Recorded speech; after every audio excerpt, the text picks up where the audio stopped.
Robina Courtin is an Australian-born Buddhist nun ordained in 1978. She was introduced to Buddhism when she attended an intensive Tibetan Buddhist retreat in Queensland, taught by Lama Yeshe and Lama Zopa Rinpoche. She's been editor of Mandala Magazine, founder of the Liberation Prison Project, currently based in Santa Fe, but travels the world teaching Buddhism classes. All right, Lou. Hello, dearest people. I'm in Zurich at this moment, but my picture behind is my room in Santa Fe, so you never know where I am. Happy to see you all. Our next little series of Be Your Own Therapist, isn't it? We've got about a month, haven't we, Lou? Yes, every Tuesday this month. Okay, fantastic. Okay, dearest ones, happy to see you all. Many familiar faces. There's Tennessee. Hello again, Tennessee. Saw you at a meditation recently. That's right. Phoebe. Hello, Phoebe. Lucy. Good morning. Hello, Lucy, sweetheart. Happy to see you, darling. Happy to see you, Lucy. Everybody, Greg, some new people. Good. I'm happy to see you all. Happy, happy, happy. Okay, darlings. Be your own therapist. That, you know, I use that a lot. And that's actually from Lama Yeshe, my first teacher. You know, he just somehow he had this marvelous way of working with all the, you know, the Western hippies when he first met them in the 70s, you know, and really it's sort of like a cute saying, but it's profoundly true. This is really what Buddhism is, learning to know your own mind intimately and well, so you can be your own boss, so you can learn to work on your own mind. You can learn to interpret what's there, recognize what causes you misery, and learn to reconfigure, you know, your mind. Really, that's the point. That's what really the heart of being a Buddhist is. That. So the words are very delicious and very encouraging, but in one sense also it's the hardest job we'll ever do. And why is that? You know, I mean, why is that? Because, well, there are various things kind of conspiring against us.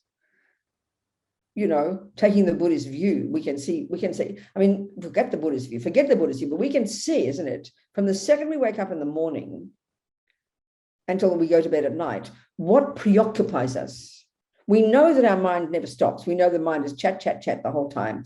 But if it's, you know, it's either about things that we're having dramas with the mother last week or your boss. So there's old stuff in the mind, memories and old things and unhappy things. But mainly what we're preoccupied with is what is right in front of us.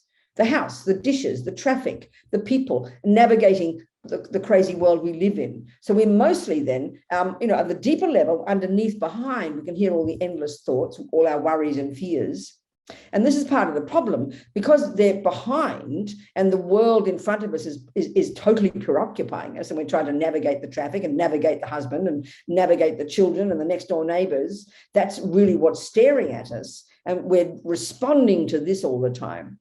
But there's this other level, isn't there? Deeper down, we can hear never stopping. If you sat quietly in your room all day, we'd all go crazy, because these thoughts are never stopping. There's nothing much you're dealing with in front of you. You're not in the traffic. You're not doing the dishes. You're not talking to the husband. You're on your own. And this is why during the pandemic, many people have really lost the plot, because literally we don't know how to be with our own mind. I mean, almost seems a bit embarrassing to admit, because we don't have techniques. Since we're children, it's not typically our culture where we learn to pay attention to the thoughts that we're having. It almost seems rather silly for us.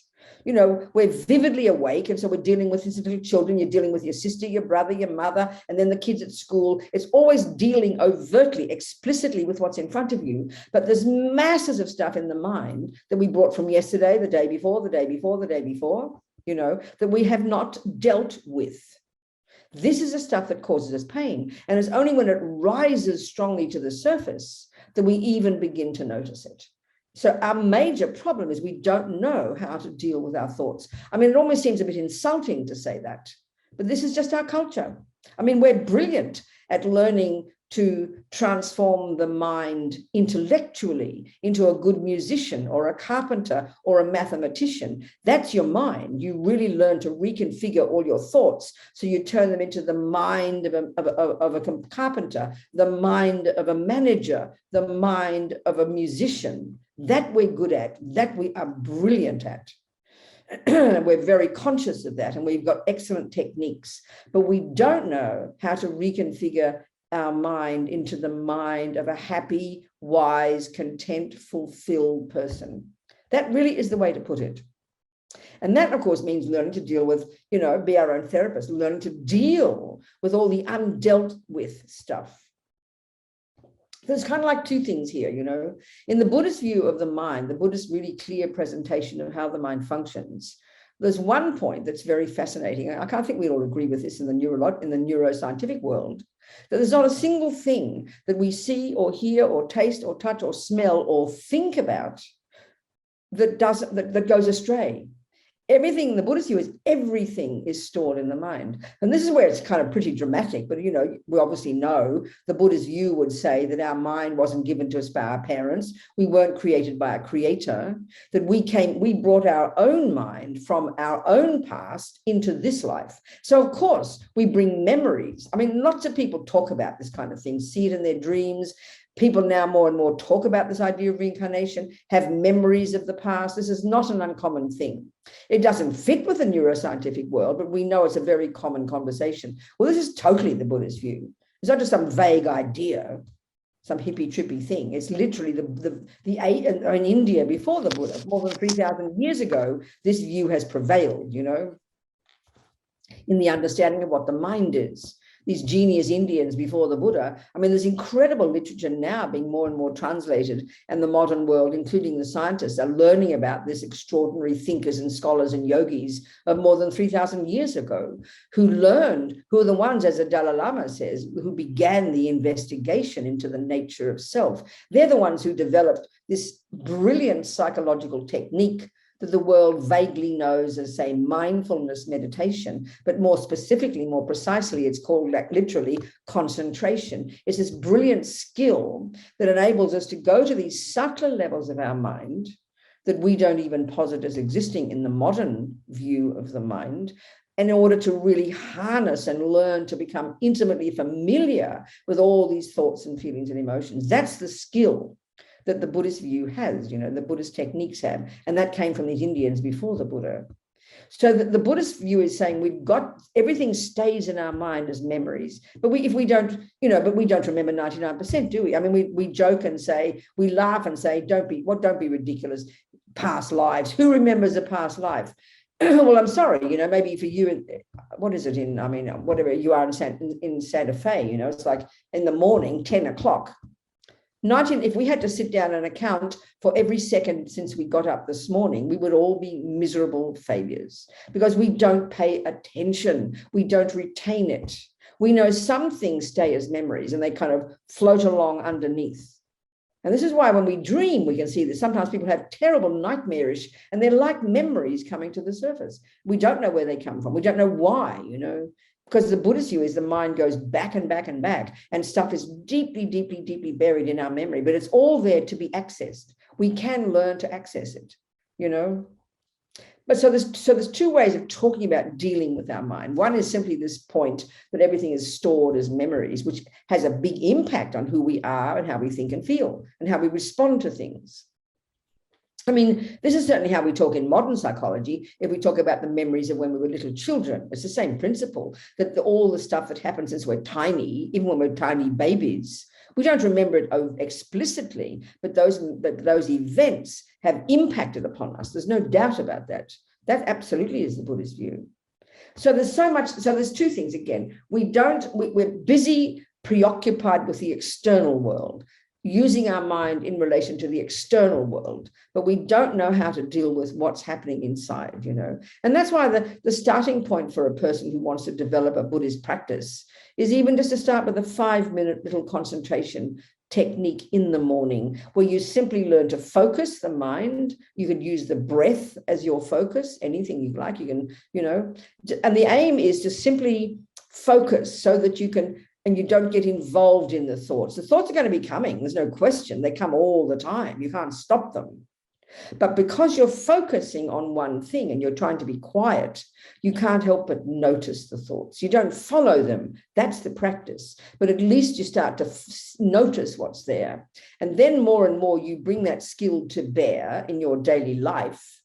So that then when you're dealing with the husband and the children and the dishes and the traffic, when normally you would just kind of get involved in what's happening, and then you would explode with anger or upset when something goes wrong. With this skill, you're learning to step back out of your head. And then while you're in the middle of dealing with your husband, you're also noticing what is happening in your mind, you know. And this is what we have to learn to do. And then we have to learn to identify what is going on in the mind.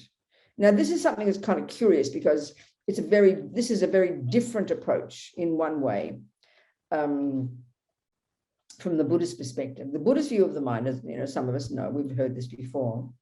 The Buddhist model of the mind identifies very clearly, not sort of a broad approach like, you know, all these labels we give for situations and problems, like, you know, very broad statements. If you have a problem, we'd call it, you know, like PTSD, or we'd give big names to it. But the Buddhist view is identify a precise state of mind.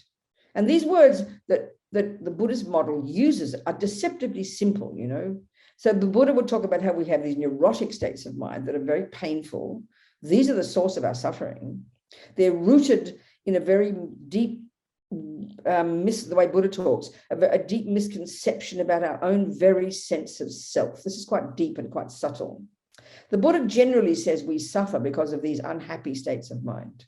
Then this very deep sense of a self. And then we have this very strong emotional hunger called attachment to get what that self wants. And that drives underneath everything we think and do and say. It's quite subtle, quite primordial. And it's not a happy state of mind. It's dissatisfaction. It's kind of emotional hunger. It's kind of, we're very fragile. So the millisecond that sense of I doesn't get what it wants, the millisecond that attachment doesn't get fulfilled, you don't get the right sound, the right smell, the right taste, the right event, the traffic goes wrong, the red lights come, the kids shout at you. When attachment doesn't get what it wants, that gives rise to this other unhappy state of mind, which in broadly speaking, we call anger, annoyance, irritation, frustration, fairly simple words. But these two states of mind, attachment and aversion, play a profound role in the Buddhist view of the mind. So initially it sounds kind of simple. You don't go to your therapist when you have a lot of problems and say, oh, I feel some anger. She'd laugh at you and tell you to go home. But this is the Buddhist view, these precise states of mind. And then we've got all the others, like arrogance, low self-esteem, jealousy, depression. We know these words. They're very simple words, but they're not complicated like PTSD or bipolar or these generalized kind of conditions that we would label. They're just precise states of mind. And the Buddha would say that the configuration of these states of mind, these unhappy ones, these are the source of our pain. These are the source of our suffering. These are the source of our misery. These are the source of why we harm others and why everything goes wrong. It almost seems too simple to say that. And so we all know we don't want to suffer. We all know we don't want to be miserable. We all know we want to be happy. So the Buddha's fundamental view is that what goes on in our mind is actually the main player in our happiness and suffering. So this is another major reason we don't pay attention to our mind, because that really flies in the face of what we all totally believe. It's shocking to hear the Buddha's view that what goes on in our mind is the main source of our suffering and happiness. So if the unhappy states of mind, the attachment, the anger, the fears, the jealousy, the depression, if they are the main source of my suffering, and we need to look into this, then we need to understand them. Now, what's the source of my happiness? According to the Buddha, the main source of my happiness is also what goes on in my mind. And what would that be? Well, that's called love, compassion, kindness, forgiveness, generosity, patience, the positive states of mind. But almost in a sense, if we compare with the materialist, our psychological views and neuroscientific views, this sounds really kind of cute.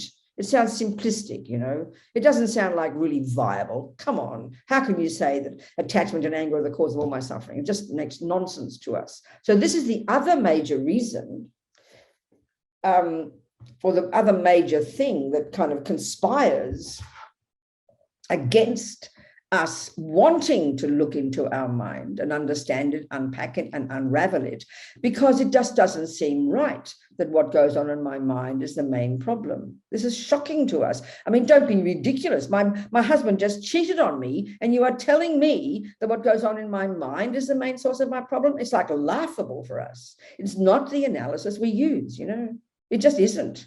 So it really, we need to look at this carefully. It's not evident. Even if we've been Buddhists for years, we might say the words all very nicely, but we all know as soon as the boyfriend is mean to you, as soon as you lose your job, you forget, the Buddhist view, it's out the window, and then you are moaning and complaining about the husband and the job. So, I mean, it's not easy to hear this, but we've got to really see the logic of it. If there is logic to it, this really does take time. And then having confidence in it is what we need in order to then enable us to want to find ways and techniques to become familiar with our thoughts and feelings and emotions so that we can change them. This is the point. It's the hardest job we'll ever do. On the face of it, it doesn't seem possible that it's true. Why? It's because the outside world looms large. And this is not, Buddha's not arguing. He's not saying the mean husband doesn't play a role. He's not saying that the kind husband doesn't play a role in your happiness. He's not saying that. It's more nuanced than that.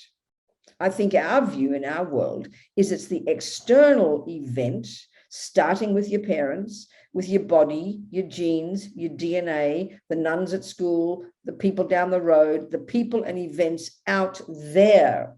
This is the view of our world, that what goes on out there, that is the main cause of my suffering and my happiness. I think we all accept that. That's the philosophy we live according to. So it's a bit shocking to hear this analysis of the Buddhas. Don't just blindly believe it. He might be wrong. We've got to test it, But it's pretty intense. And I think from many of our experiences, I think we can see this is true. So, okay, this is why I always like to use the example of my friends in prison. A typical example of an ugly event, an ugly place that you could definitely say would be the cause of your suffering is being imprisoned, especially if you're imprisoned unfairly. I mean, this is beyond shocking. There's so many examples of this, everywhere. So these friends of mine, a particular woman I know in prison, I always quote this example. It's like a nightmarish experience, and we would think it would be normal to go completely crazy in this situation. And many people do. Wrongly accused of murder, on death row, husband executed, lost her children, lost her family, like a nightmarish experience for 17 years. So this is really these stories are the kind of thing that really point to the point that Buddha's making. She wasn't a Buddhist. She was this nice Jewish hippie girl, in the 70s, wrongly accused, thrown into prison in Florida, accused of killing 2 policemen. And she was totally innocent. It took 17 years to prove her innocence, So you'd think, of course she's going to be crazy. Of course you'll be out of your mind. Of course you will suffer. Look what they did to her. So again, the Buddhist view isn't saying that doesn't play a role. Buddha's not saying that. This is the point, and so this is where it's quite tough. The Buddhist way, one way of saying it is this. There's a saying in Buddhism, if you can change something to be what you want it to be, then please change it. There's nothing moralistic about that. It's intelligent, it's common sense. If you ask for a cup of tea in the cafe and they give you a cup of coffee, then you can get your cup of tea, then please ask for your cup of tea. Nothing wrong with that. But what if you can't change it? That's a way of putting it, And this is just plain common sense. This is not some kind of religious idea. It's not moralistic. It's not like nothing like that. It's just common sense. And we know in our lives, we might want something to be a certain way. Go for it. Nothing wrong with wanting to find a nice boyfriend. Nothing wrong to want to try and get the best job. Nothing wrong with doing that. Nothing wrong with it. Nothing's wrong. But what if you can't? That's the key. If we can even take that view, it's practical, Don't think of it as religious. Should and shouldn't. It's simply practical. And actually, we know it. We do it all the time. You know, you just talked to your sister and she got annoyed with you and you decided you wouldn't say anything. You thought, I'll leave it be. You just made a decision, you know, to change your mind. We do it without noticing, but we don't join the dots, you know. And this is really the key to Buddhist practice. There's nothing wrong with trying to get a better husband. Chuck out the old one, fine. Get a new one, fine. Nothing wrong with trying to get a job with more money. Nothing wrong with trying to get out of prison if you're innocent. But what do? This is the point. The bottom line, the Buddha is saying the bottom line is we all want to be happy, which means have happy feelings. And we all don't want suffering feelings. We'll take this as a basis. And all he's saying is, well, you know what? There is a method. You can be happy. You can choose to be happy. That's what my friend in prison, the one who was there for 17 years, she said, I knew I had the choice to change her mind. It's kind of intense when you're wrongly accused of murder. You know, it seems like, why should I change my mind? I'm innocent. Because she understood the seemingly simple point, but profound point that she wanted to be happy. She didn't want to live in hell in her head. Many people say this. I'm so amazed because, you know, anger has been one of my habits all my life. I don't want to be angry. I don't want to feel bad. This is exactly what Buddha is saying, you know. So we sort of know it, but we don't join the dots. We don't really take this view in our psychological models. But this is the essence of the Buddhist approach. If you want to be happy, you don't want to suffer, change your mind. Reprogram your mind. Because happiness comes from what's in your mind. Suffering comes from what's in your mind. Even then, to that, when you've really done that job, then you can be in a bad situation, like in prison, which is like the worst nightmare, on death row, in isolation, day after day. I mean, it's an extreme example, but it's good to use extreme examples. She was able to retain not just her sanity, but she did her yoga and she learned to grow as a human being. I mean, it's kind of outrageous, these extreme examples, but extreme examples always work, you know. Another way of putting all of this is really learning to know that we are the boss of our own mind. We are the boss of our lives. And this is the thing I think we can see. When we're overwhelmed by the attachment or the anger or the depression, when we really don't feel we can change them, when we really feel that we're stuck in them, then life is a nightmare and we don't feel like we're in control, you know. We feel life happens to us. This is the real suffering that so many of us have. We don't believe we have the power, not even, this is the tragedy. We don't realize not only don't have the power to change our mind, we don't realize we even have the power to change our external circumstances, you know. We become victims, we become completely paralyzed, overwhelmed by the events of life. This is the total tragedy of so many people's lives, you know. People, I mean, for example, just people living in lousy relationships, unable to change, unable to dare to make the decision, I can't live like this any longer. Or people living in lousy jobs, but unable to realize that you can change your job. And the thing is, in other words, one way of putting it, which again is so brutal, when it comes down to it, we all want things to be a certain way. Nothing wrong with that. If we can get it, fine. But when we can't is when the work starts, isn't it? So then you've got two options. Let's say you've got a lousy job and I hate my job and I go and I complain to Mary. You know, Mary, my job is awful, the horrible boss, horrible this, horrible that. And she will, you know, being my friend, well, you know, Robina, she might ask, you know, why don't you leave the job? No, I couldn't do that. I might not get another job. No, it's difficult these days. You won't get enough money. I might lose my house. No, I can't do that. I can't do that. Which is how we are. And that's fine. It might be true. But often because we don't have courage.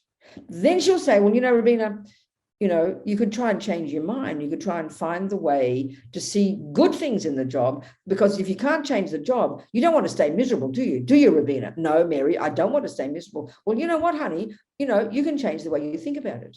No, can't do that. No, it's a terrible job. No, can't do that. This is how we live our lives. This is tragic, you know, it's totally tragic. In other words, we don't realize we are in charge. This is the major suffering is we really believe kind of life dominates us, situations, events, other people, the world, the government, you know, runs us. So there's this feeling of hopelessness. We know this. There's a feeling we're not in charge of our life. We're not in charge of our choices. The fact is we can be. That's why my friend Sunny on death row, she's out of prison now. That's why what she said was so unbelievable. There she was on death row, totally innocent, in a cell, 23 hours a day. I knew I had the choice, she said. I can't describe for me how profound that is, So in other words, this is not religious. You're going to meet people who do this, who understand this, and who live their lives like this among communists, feminists, Buddhists, Muslims, you name it. It's common sense, but it's kind of profound. And really, this is what Buddha runs with, this concept. He didn't make it up. He's not a creator. This is the fundamentals of Buddhist psychology, that the mind is an infinitely flexible thing. We can, as Lama Zopa says, we can mold our mind into any shape we like. But you have to become familiar with it. You have to notice it. You have to be aware. That's the starting point. And that's already the obstacle, because the second we wake up in the morning, what are we paying attention to? The outside world. So we never give ourselves a chance to notice the inside world until it's screaming and you want to kill somebody. Then it's too late. So it's really, this is the essence of being a Buddhist, actually. This is the fundamental day-to-day job. It needs lots of practice, it needs other practice to support it. It's like a whole framework, but this is the essence of it. Because the fundamental point is we want to be happy and we don't want to suffer. And all Buddha's telling us is that what goes on in your mind is the source of it, is the main source. Yes, the external world plays a role. But even when you can get to the point, like my friend Sunny, when there's living in this physical nightmare, she was still able to change the way she saw the world and learn to navigate it and find a way to be happy. That's pretty intense, It's pretty courageous. That's the essence of being your own therapist, I tell you. And it's an ongoing job, day by day by day. So I think I want you to ask me some questions, dearest people. We have a question in chat. Good, Lou.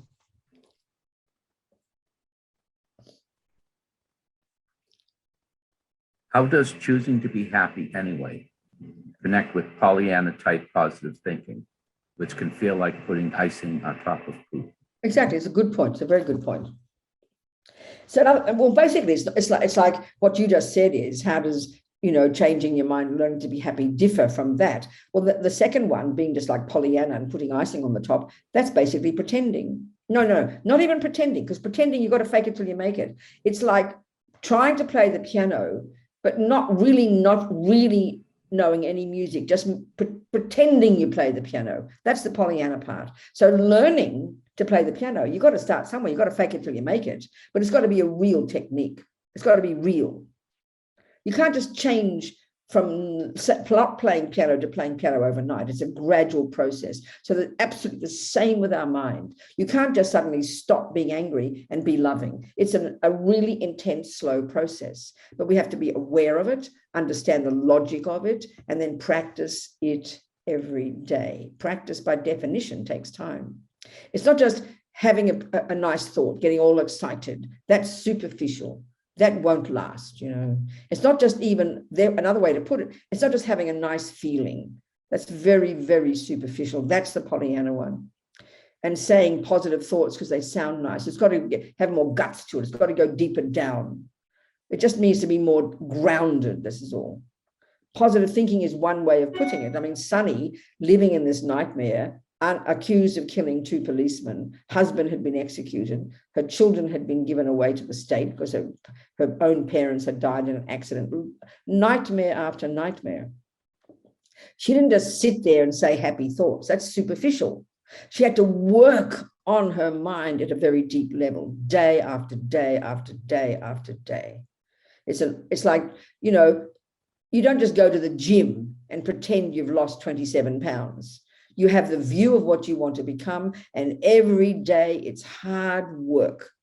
And eventually you change the shape of your body. Well, this is exactly the same. Eventually you change the shape of your mind. It's slow, organic, step-by-step, hard work. That's the answer. Anybody else? Anybody else there in the chat, Lou? I had a No one in the chat, but Greg has a Somebody else, question. yeah, who wants to talk? Hello, Greg. Hi. So you said something earlier that I wrote down and I wanted to ask about. You said you mentioned genetics or external influences on our minds, and genetics was in that Yes. external influence. I wanted to ask about that because it feels almost karmic or transferred to us, and I don't know. Can you? It's a really good point. That? Yeah, it's a good point, Greg, and it's quite a it's quite a nuanced point. So let me try and describe. Okay, it's like the physical world. You see, the physical, our mind and our body are clearly intimately connected. So for example, if you laugh because your mind is happy, your body literally shakes. Your body and your mind are very connected. Okay, so in the Buddhist in the Buddhist view of the mind, which is very different because it says the mind is not physical. It says it's not the brain, it's not the DNA, it's not the genes. So I'll give the genes. I'll give the classic Buddhist view that consciousness is not physical. This is the big one, we have to take this as our hypothesis here, that your consciousness is all your thoughts and feelings and emotions and unconscious. It's the actual subjective cognitive process itself. So that consciousness, like this river of mental moments programmed by my past, finds its way, and it's all very complex and it's described in all the texts, into my present mother's human womb. So my mother, had a certain kind of body. She did. She had certain genes and DNA and chemicals. And so she was healthy, and my father and mother were fairly healthy. So that all my siblings, the 7 of us, were all very physically healthy. So you could say we've all got good genes. You could say that exactly. So that's not a contradiction. But let's use another one. Let's say my mother was good at music. My mother's a musician, a classical musician. And so then she saw her daughter, Bobsy, me, Robina, she saw that I had potential. So she taught me music. So now the way we would say it in the West is, well, I got my mother gave me that, isn't it? That's the logic we use. Of course it is. Well, technically the Buddha would say, no, my mother came into this life being good at music because she had practiced it before. And I came into this life being good at music because I had practiced it before. And then we conveniently came together as mother and daughter. So then she helped nourish my tendency to be good at music by teaching me.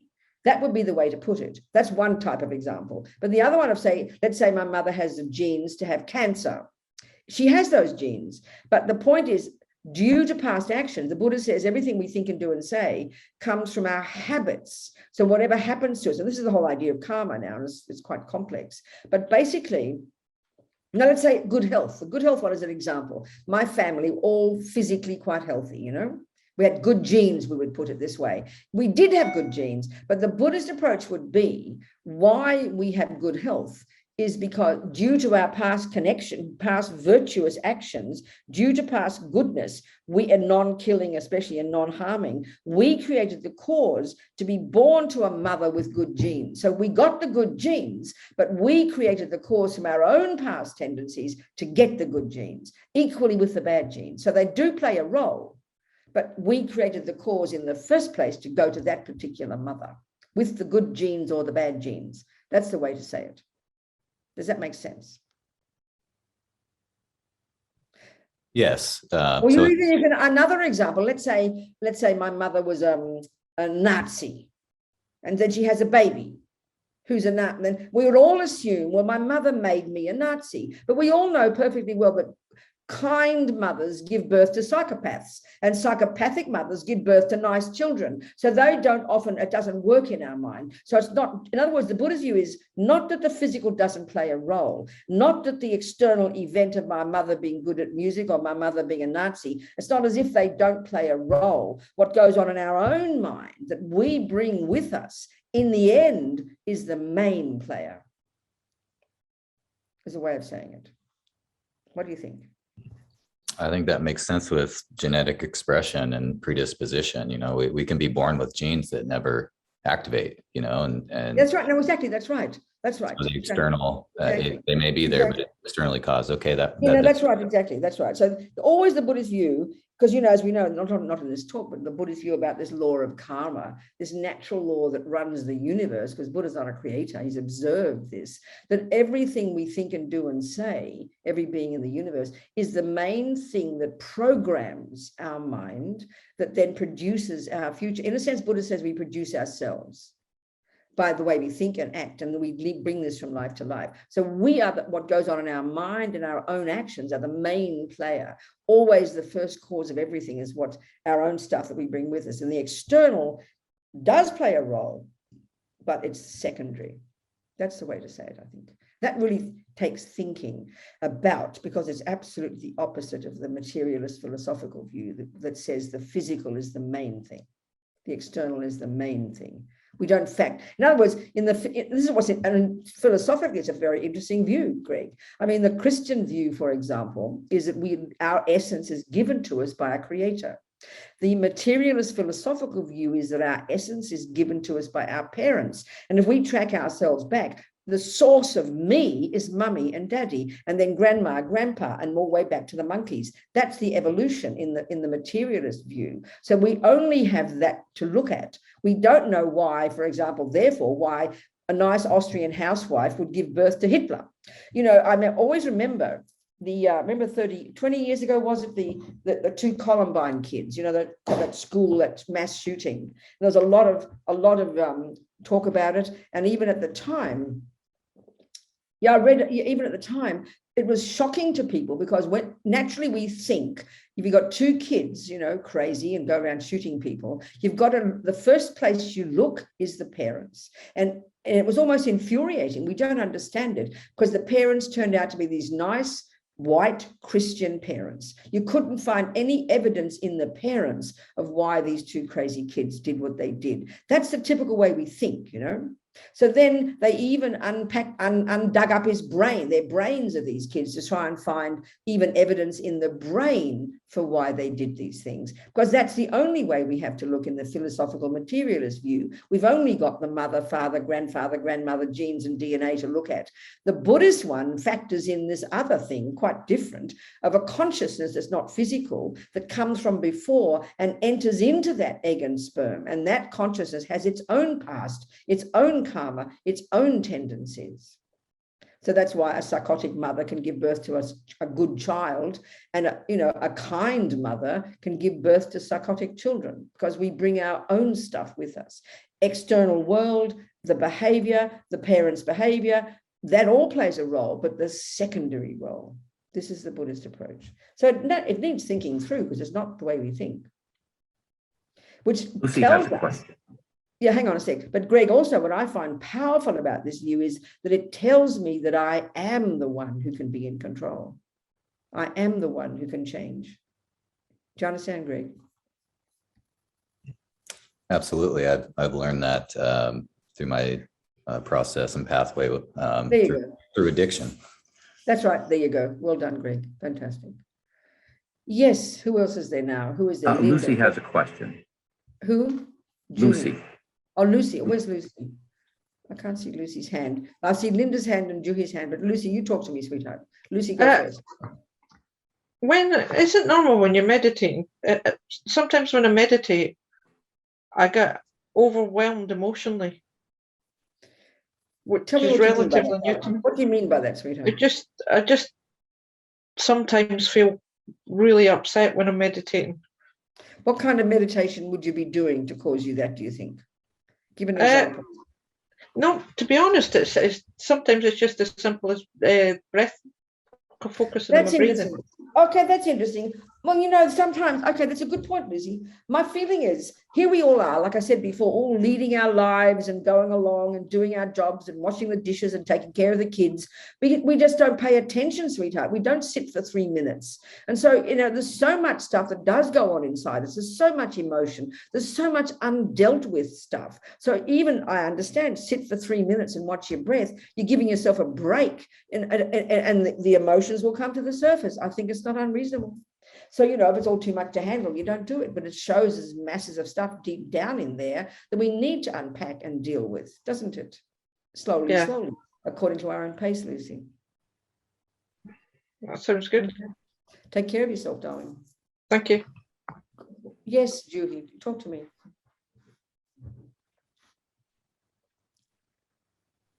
Sorry, I was on mute. Good. My brain was squeezing really hard when you were talking, so I almost lost the question. Wow. So, okay, I'm going to try not to confuse myself here. You were talking about genes and you were talking about karma that we bring, or habits or tendencies that we bring from our past lives, which then make us have rebirth or human rebirth to someone who is also of like tendencies. Like Right. in your case, piano. That's right. Exactly. Piano. Exactly like that. Yes. Is there a law of attraction in play here? Is there anything? Well, I mean, that's a certain term I hear people use, but I don't think it's used in the Buddhist view. But so let me just explain it. The Buddhist view would be, okay, we've got to talk about karma here. I think a little bit more.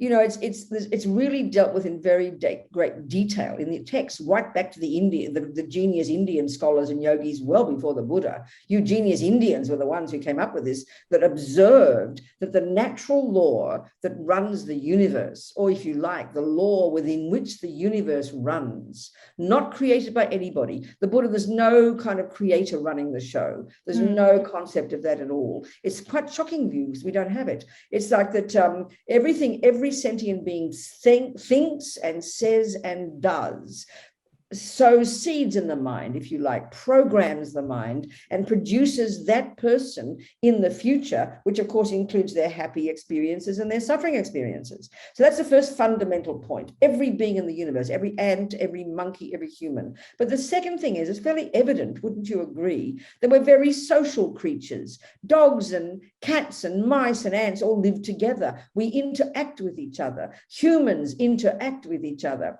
In fact, we have friends and we have enemies and we have strangers, the way the world is. And so therefore we have a strong karmic connection, as they say, with lots of people. So those who harm us, there's no way in the universe that I could bump into a person that on the face of it in this life I've never met before. There's no way they could harm me if I hadn't met them before and done something similar. There's no way I could meet a person who gives me is kind to me if I didn't have a karmic connection with that person. I mean, this is a shocking concept that we have the philosophical materialist view, because we see all these things as fairly random, you know. But and if we're Christian or we believe in a creator, then it's interesting. They say that God has a plan and there is a purpose to it all. There is a plan, but it's not like that in Buddhism. There's no one running it. There's no one running the show. No one's created it. We all, moment by moment, are creating our own reality. And we bring those tendencies with us and we have strong karmic connections. So at the time of our death, you know,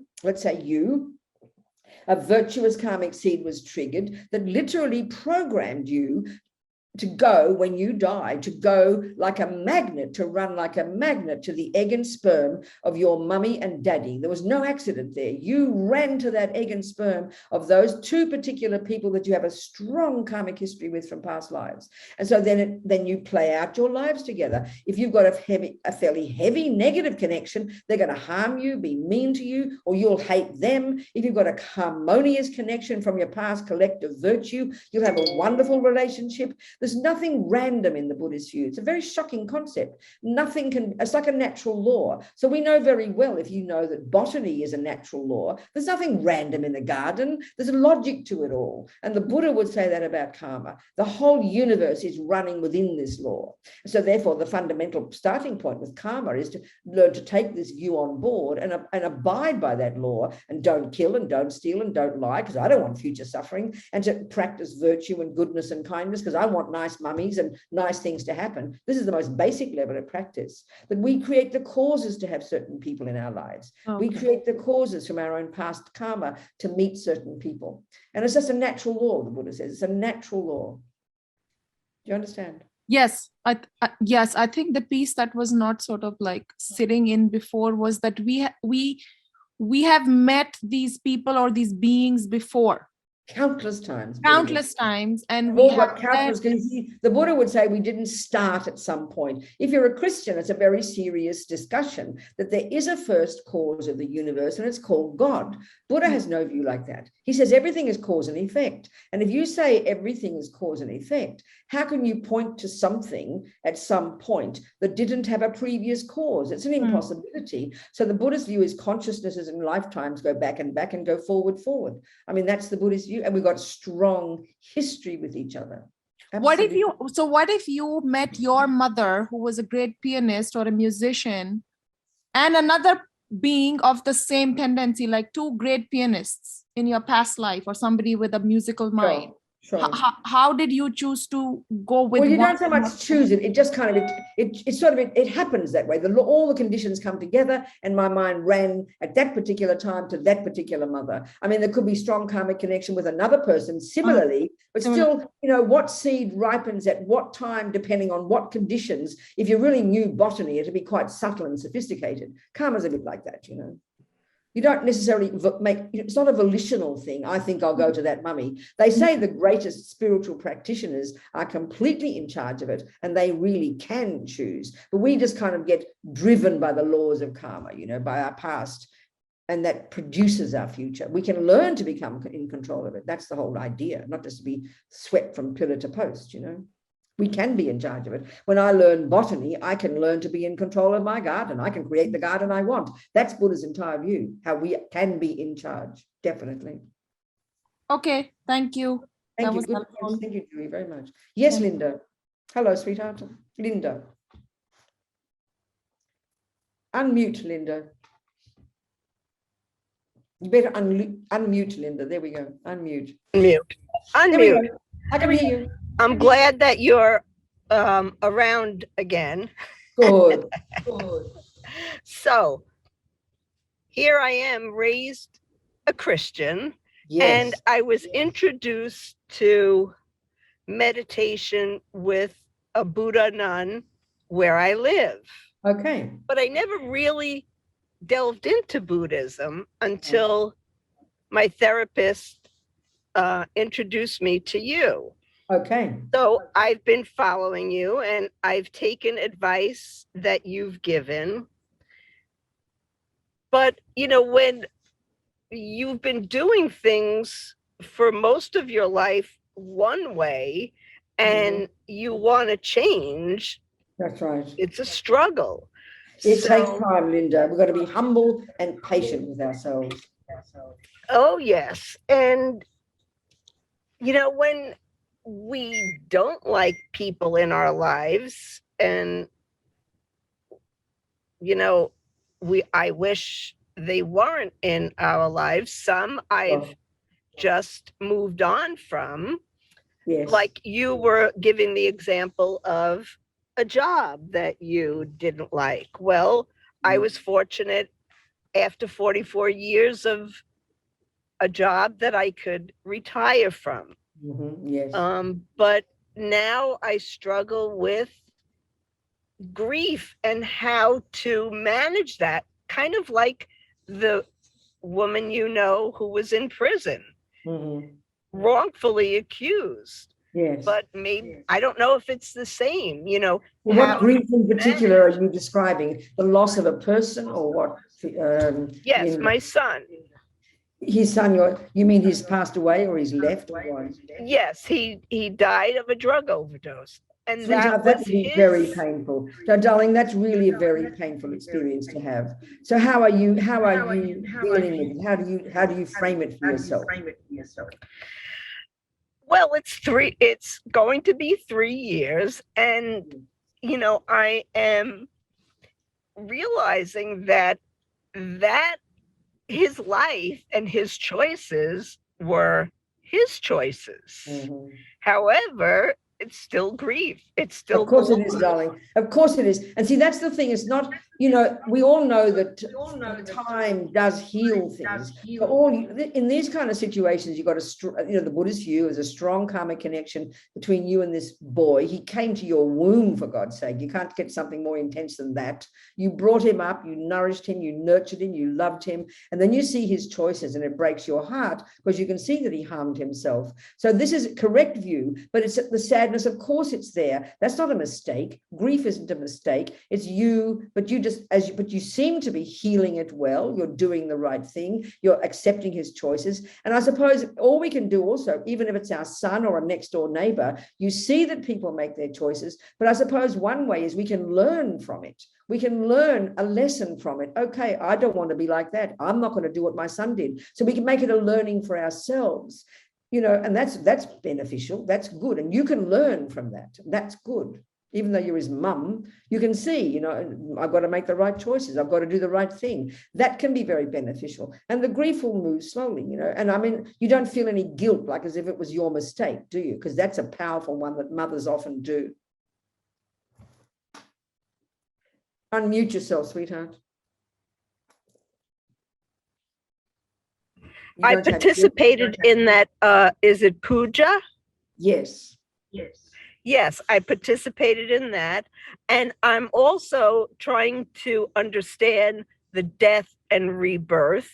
That's interesting, isn't it? That's an interesting concept for you. Yes.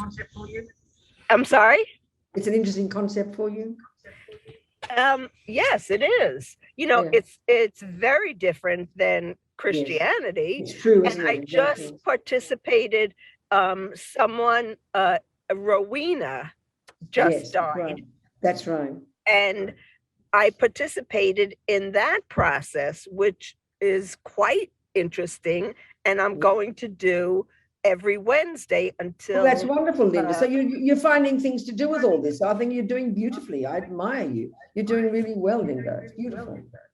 Well, sometimes, yes. And then, you know, we have the world around us That's right. that Yeah. slams us with, I know. I don't That know was- what I would know, say. but it seems to me you're doing it, but you're using all the tools. You're doing well, Linda. I admire you. It's Keep me. moving. It's what I have to do. That's exactly to right. grow. Linda. Keep moving. Never give up, Linda. I admire. No, and I follow you around the world. Oh, good. Good. I'm happy. Good, Linda. Thank you, sweetheart. Thank you. Yes, darling. So, Mary, talk to me, Mary.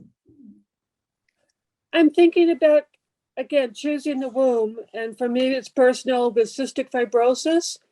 Cystic fibrosis has got to be a gene from the mother and the father. Yes. And so it doesn't seem to me that my friend chose the disease, but chose the parents, or is it all together? No, that's a good point, Mary. Now, the way it's not so much choose is a difficult word because it sounds like you sit there and you think, well, will I choose a mummy with cystic fibrosis or will I choose a mummy who's good at music? It's not quite as simple as that. It's more, you know, we create by doing certain actions and having certain thoughts, we program our mind and then we create the cause to meet certain people. I mean, you know, that's all really the way to put it. So you create the cause. She created the cause due to some past actions she must have done to be born to mothers and fathers who have these tendency to have a sickness. In just the same way that in my family, the 7 of us have all got really good health. So we created the cause from our past actions collectively, or myself personally, to be born to parents with good genes. So it's both ways, you know, if it's sickness or health, they are the genes, you know, that is the reality, but the actions we do, negative actions, positive actions, they ripen as certain experiences of suffering or happiness. So we are the creators of those things. That's the way to say it. Does that make sense, Mary? I'm struggling with it still. Well, of course, darling, of course. I mean, it's a very different view. We've got to sort of squeeze our brain a bit to try and nut it all out, you know. Just Because the parents are both scientists. And the gene had never manifested in either family till it came to her. That's very interesting, isn't it? It's sort of, but nobody else experienced the suffering of it. That's fascinating, isn't it? You see, Yeah. I think part of our problem, Mary, this has got a big thing to do with karma. There's no time. I've got 5 minutes left here. Maybe another next Tuesday we can go into this. Is that when we hear the karmic one, we can't help but hear it as punishment and reward. So there's no concept like that in Buddhism, because there's no creator, therefore there's no punisher, therefore there's no rewarder. It's like a natural law. A certain person smokes a cigarette and they will get lung cancer. It's not punishment, it's a natural law. So it's the same here, that by past actions, negative or positive, we produce our future experiences of suffering and happiness. So I think another day we can go into it in more depth, maybe next Tuesday. We can talk about it a bit more, trying just to nut it out intellectually, you know. Thank Yeah. you. All right, Mary. Well, who else there? Anybody else there, Lou? Nothing in the chat. All right. So people, I think, let me summarize then, because some action from our little talk. The fundamental point in Buddhism is we have to slowly grow. The karmic view absolutely says that we're the boss. We create the cause of the future person we become. It's a pretty shocking concept. If we're Christian, God gives us a soul. If we're philosophical materialists, the main cause of who we are is mother, father, and so on and so on. But the Buddhist view is the physical plays a role, the external absolutely plays a role. But the key one, if we can learn slowly, is that we can learn to change our mind, and that means change the way we see things. That's the point. And the fundamental point in Buddhism, which we can go into another time, is that there's the characteristic of so-called positive thoughts, love. And I think we can prove this. Love, you wake up, one day your mind, prevailing in your mind is patience, kindness, empathy, contentedness, generosity. Then you can see to that degree you are content and happy. The degree to which you are angry, agitated, upset, jealous, anxious, depressed is obviously the extent to which you're suffering. It's something almost so fundamental. It's not blame, not punishment, not reward. It's something utterly logical.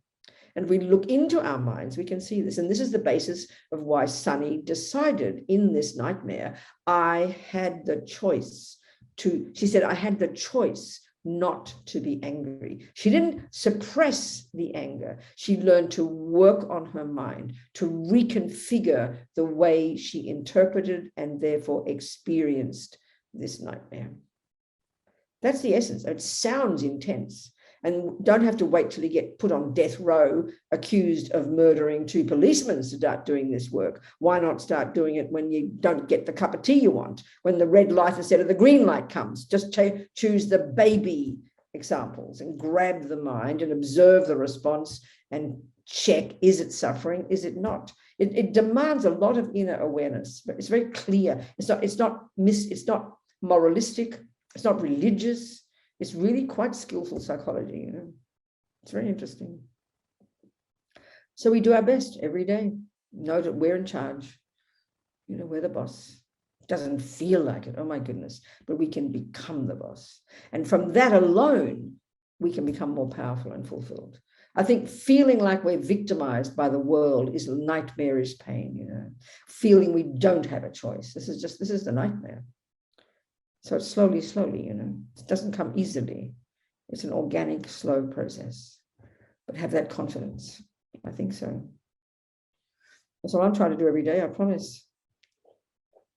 So, sweetie pies, it's the end. An hour has gone like a dream. Thank you, Lou. Thank you, all you kind people. You're Happy welcome. to see you all. Hope there's Thank even everybody. if there's even a moment of what you've heard today that's useful, try and put it into practice. That's the bottom line. Make it action. And keep moving and never give up. All right, everybody. Much love, people. Thank you so much. I think I won't be in Zurich next week. I'll be in, where will I be? I'll be in Stockholm. All right. Bye.